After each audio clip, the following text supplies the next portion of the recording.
before I give you my Easter speech, let me say thank you, Gap, Sister Bridget Williams. Thank you, Gap, for the tireless hours they put in practice.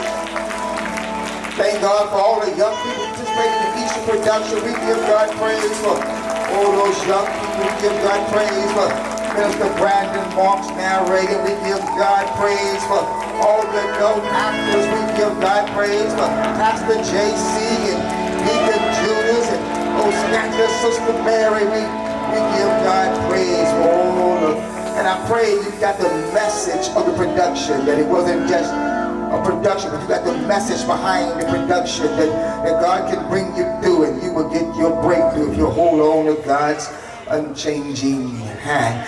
We're getting ready to give you our Easter speech on this morning. Breakthrough, don't be fooled. It's not too late for yours.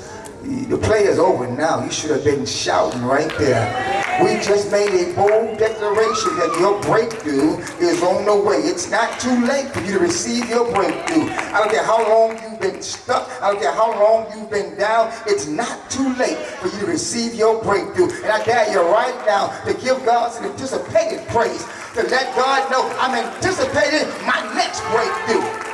Because it will be your next breakthrough. Because I promise you, God has already brought you out of something. But let me be very straight up honest to start out with. I must admit, sometimes life seems hard, yes, sir. Unfair, Yes, sir. cruel.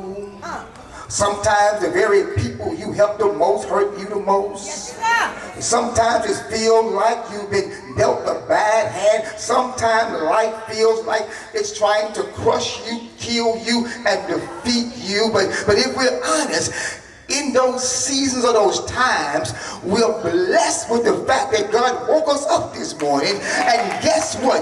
No matter what you are experiencing, no matter what you're going through, if God woke you up this morning and the mere fact you're here at the greenhouse lets me know God woke you up this morning. And when he woke you up with a new day, with a new hand, with a new joy, with a new opportunity for a brand new breakthrough. Don't the devil hold you down and make you think that God has abandoned you. No, God gave you the newness of this day with an opportunity to go and get yours.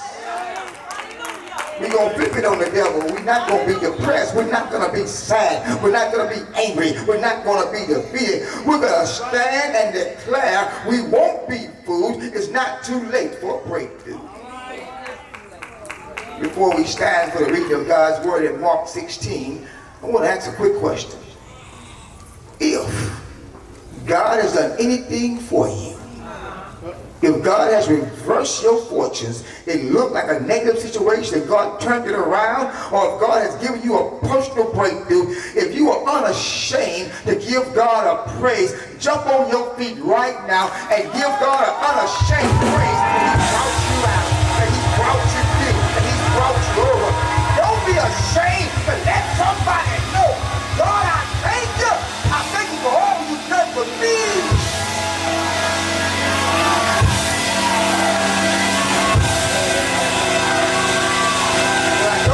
When I go to the game,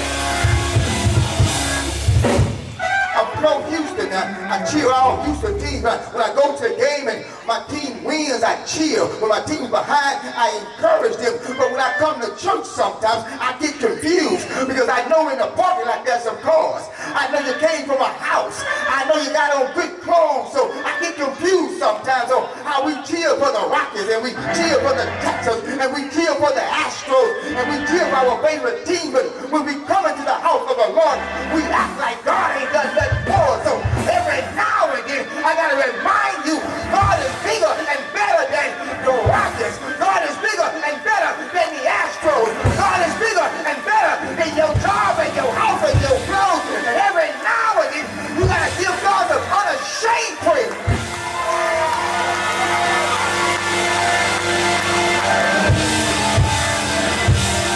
Stand with me. Stand with me if you will, and turn your Bibles or your smartphones to Mark chapter 16. We will read verse 6 and 7. The book of Mark, chapter 16, we will read verse 6 and 7. I'll be reading from the Amplified Bible. I won't be before you very long, but I will give you something you can hold on to.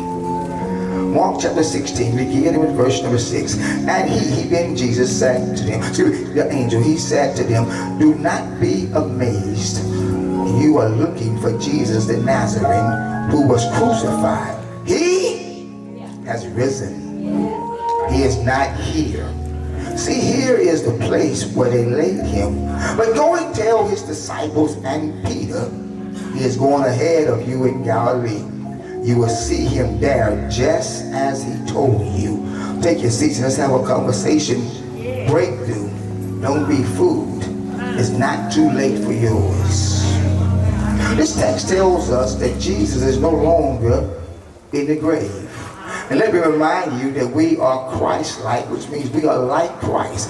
And if Christ got up out of the grave, when we hear the declaration, he is no longer there, you got to make your mind up. I'm going to give it move around too. I'm not going to stay stuck in a grave situation. And Jesus overcame the grave on the third day, just like he said he would. So I can trust what Jesus said. Sometimes people around me may not be so trustworthy. Sometimes people will say one thing one day and change their mind the next day. But I can trust what Jesus says. Jesus told you and I on the third day he gonna get up out the grave, and he did exactly what he said. But on Friday, when he was crucified and buried in a grave, it didn't look so good. All day Saturday he stayed stuck in a grave. All night Saturday stuck in a grave. It looked like, if you're truthful, it looked bad, it looked sad, it looked like defeat, it looked like failure. But we thank God that's not how the story ends. Because on the third day a breakthrough came, and we are here today to declare this is the day of your breakthrough. We're here to declare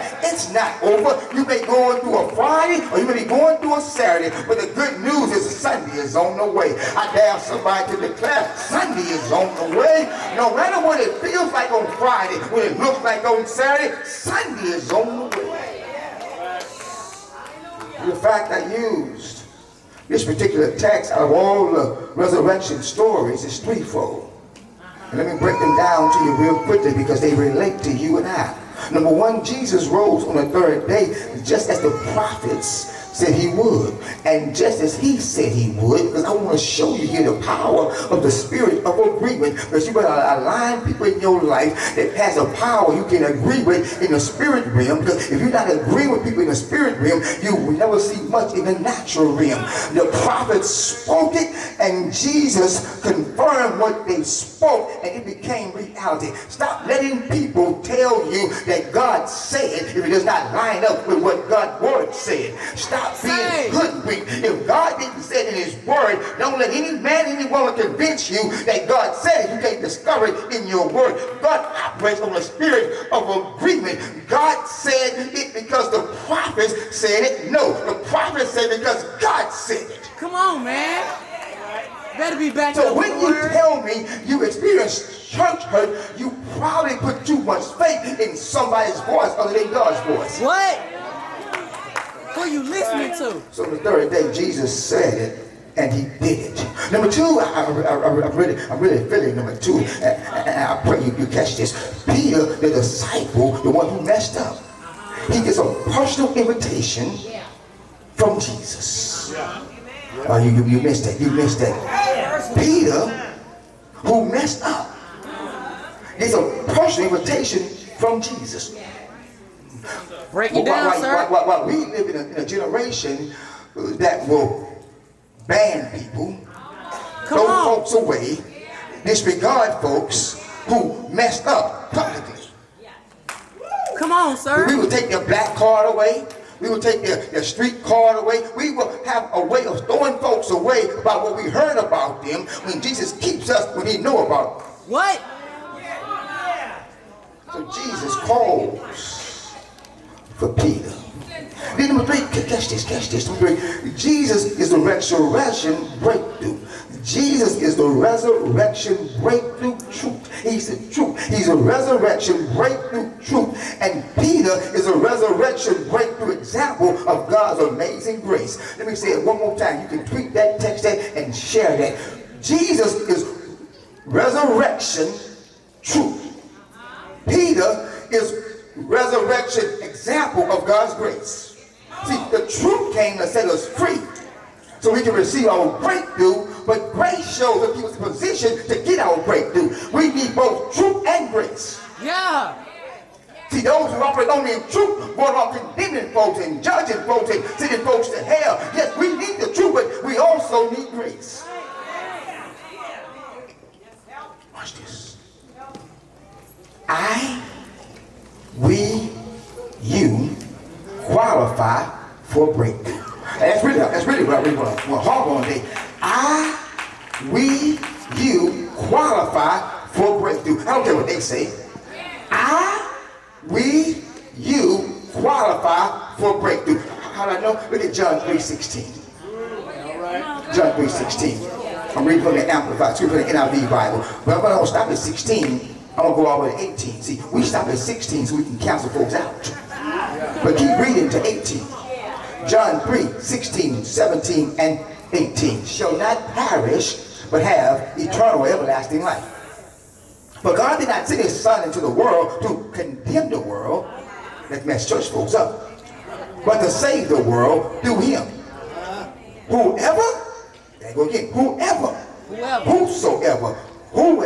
believes in him is not condemned, but whoever does not believe stands condemned already, because they have not believed in the name of God's one and only Son. Watch this. God loves you and qualifies you to receive a breakthrough. And nobody can unqualify you. God has already qualified you, and nobody on your roll, nobody in any church, nobody in any pulpit can disqualify you or unqualify you. You can't undo what God has already done. You can speak against me, you can protest me, you can reject me, but you can't unqualify me. Come on, sir. Jesus of the Bible, not Jesus of the church, because they don't always look the same. Jesus of the Bible that I put my hope in and my faith in and my trust in. Jesus of the Bible, which is my final authority, that Jesus came for the lost. He didn't come to hang around the church meetings. He came for the lost. He came for those that were messing up. He came for those that were disconnected from his church. Jesus, according to the Bible, did not come to condemn us or judge us, but watch this, to save us, to bless us, to empower us, and to position us for a breakthrough. He said, I have come that they may have life and have life to the full.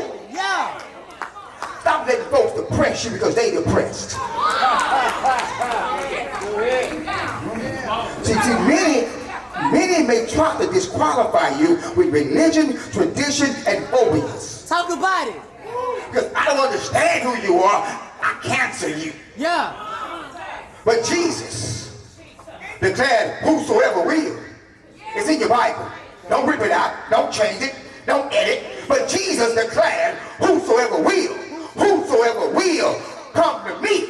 He said, I open the door up, and whoever is willing to walk through the door, I don't care about skin color, gender, I don't care about your background, your zip code, I don't care what you've been through, what you're going through, I don't care where you've been last night. If you're bold enough to walk through the door and open, Jesus, whosoever will.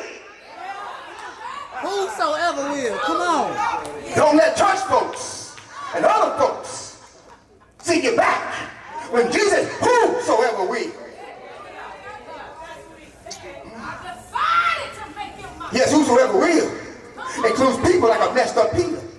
See, the reason Jesus gave a personal invitation to Peter, because he wasn't sure if those disciples would let him know about the resurrections.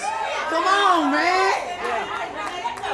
What really amazes me, and I'm not anti-church. Don't be tripping. I'm anti the way church folks think. The reason I get confused sometimes is all of us have a backdrop story. Because the Bible says all have sinned and fallen short of the glory of God. Yet you get a title, you get a collar and a holler, and you act like you ain't never done nothing. You ain't never been through something. Well, how did you get saved if you wasn't lost? Come on, man. You holy and thou closet. Come on, man. My workout partner calls it you hypocrites. Come on, man. A hypocrite is one who claims one thing but lives another thing. You hypocrites. The young man who got the wheelchair and sung, I met him this week on the street. He said, I just want to sing in church. He came to church this week, during the week with no church. So he said, I've been singing all my life, and I'm used to singing on Easter, and I'm here, and I don't want to get lost. I said, I'm going to find a way to make that happen for you. Because I understand something, that love never fails, and we got to learn. Come on, man. Go ahead. Go ahead. Talk about it. When the church stop being an open door for whosoever will. Yes. This not a clique, this not a club, this not a social gathering. It's a place where every broken, every wounded, every crippled, every lame person, whosoever will. The man you listened to had to get up again and overcome some stuff. Because I'm reminded that whosoever will, including me. Whosoever will even includes the person you can't personally stand. You don't like them, but you can't unqualify them. I hear you, sir. Your lights God is don't love, qualify me. and love never fails. Your lights don't qualify And if God loves you, you're not too late for a breakthrough. Your lights don't. So number one is we qualify. Number two is we will face situations that will require a breakthrough. Watch this. Jesus ends up in a grave. The Savior, the Messiah, the one who healed, the one who went to a grave and brought Lazarus out of the grave. He ends up in a grave. The good I would, but evil is always. The one who fed 5,000, the one who gave sight to the blind, the one who walked on water, the one who healed the sick, the one who declared that he has come to set the captives free. He ends up in a grave.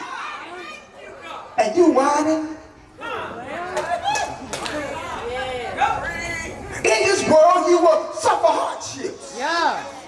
You will go through some stuff. That's what it say. The Bible is a time and a season for everything. We won't always dance. Sometimes we'll dance and laugh, but sometimes we'll cry. Yeah, that's what it say. Sometimes we'll give birth, and sometimes we'll go to a funeral. That's what it A say. time and season for everything. All of us will face grave-like situations that will look bad. But can you shout right here? But on the third day, I dare somebody in this house to pretend like you got the mic and start declaring, but on the third day, I know it looks bad on Friday, it looks bad on Saturday, but is there anybody in here with a third day experience that God turned your stuff around, that God blessed you, that God dropped in when it looked like no way out of no way? God dropped. Do I have anybody that had a third day experience? You overcame. You got up. That's right. Whole day Friday. Whole day Saturday. But the old preacher left early. One Sunday morning, he got up with all power in his hand. He got up with all power in his hand. But what I like about that is, he told me I was Christ-like. So if he got up with all power in his hand, that means you and I can get up with all power. I dare you to declare on the third day, I'm getting up with all power. My final point, before we run to a close, my final point, I qualify for a breakthrough. One day I'm going to need a breakthrough. My final point is my breakthrough is available now. See, the reason I spend a lot of time making sure you understood you're qualified for a breakthrough.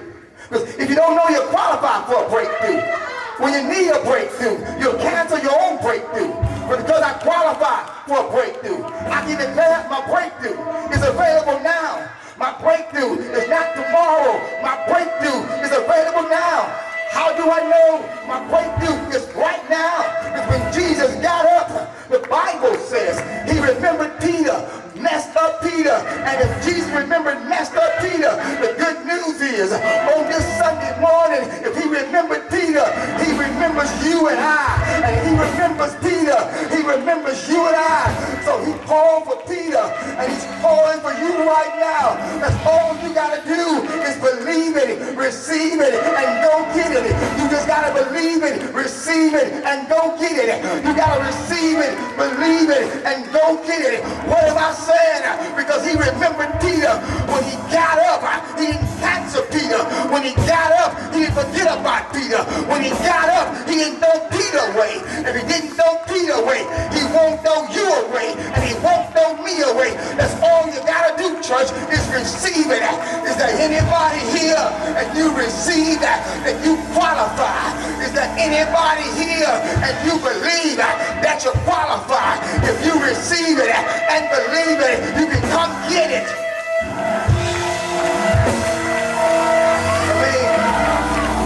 There may be someone here today, and you've allowed others to make you feel like you don't qualify for the grace and the mercy of God. I dare you right now, if you drifted here just this week, someone shared with me that a family member had passed, and they were scrambling to find a preacher, to find a church, and to find spiritual covering.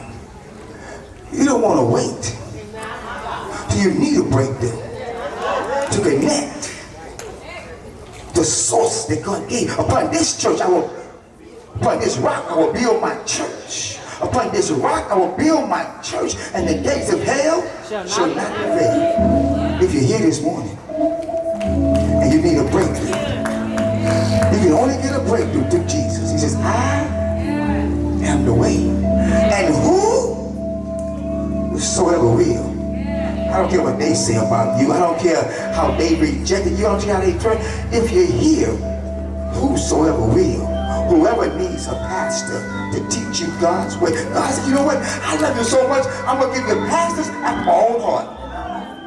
If you're here this morning and you need a pastor, you need a church, won't you come and join us at this altar on this Resurrection Sunday? You're here and you're going through a difficult season. You're going through a grave-like experience and your faith is wavering. Won't you come? Just as you are. Won't you come?